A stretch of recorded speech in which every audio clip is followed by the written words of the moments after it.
घर का बैरूनी दरवाज़ा आहिस्तगी से खोले घर में दाखिल हुआ। उसका इरादा माँ की बेखबरी में कमरे तक जाने का था, लेकिन माँ तो जैसे शिद्दत से उसी की ही मुंतज़िर थी।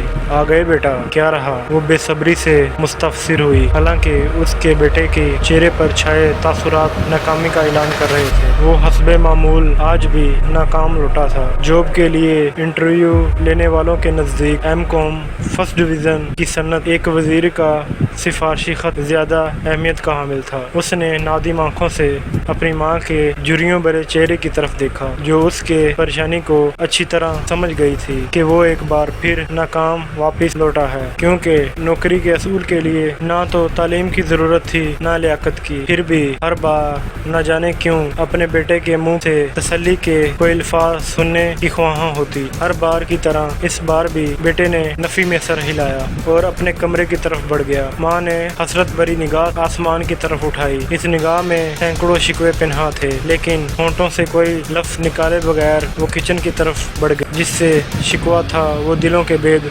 खूब जानता था।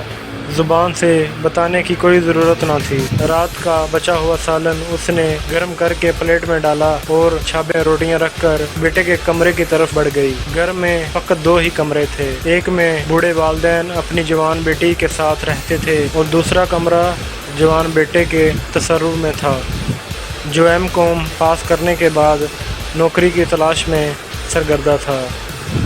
उसे एमकॉम करवाने के लिए जो पापड़ बूढ़े वालिदैन ने बेले वो खुदा जानता था या उसके बूढ़े वालिदैन। बहन मैट्रिक करने के बाद एक वीमेन इंस्टीट्यूट में सिलाई कढ़ाई का काम सीख रही थी। गो वो दिल से इस चीज़ के हक में नहीं था, मगर वो इस अदारे की साख को देखते हुए तूहन चुप रहा। अलबत्ता उसने इस बात का खसूसी ख्याल रखा कि उसकी बहन आते जाते पर्दे का खास ख्याल रखे। वालिद एक प्राइवेट फर्म में चौकीदार था।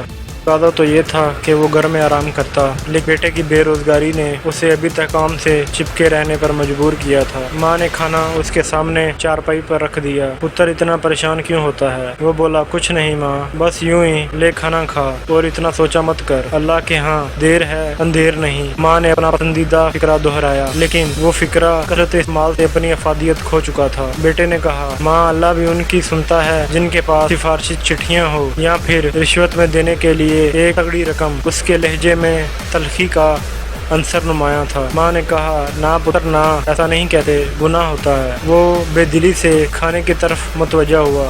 गुनाह? माँ ने कहा, एक बात तो बताओ पुत्र, वो नौकरी देने वाले कितने पैसे मांगते हैं? वो बोला, लाख या 1.5 लाख या इससे ऊपर नीचे।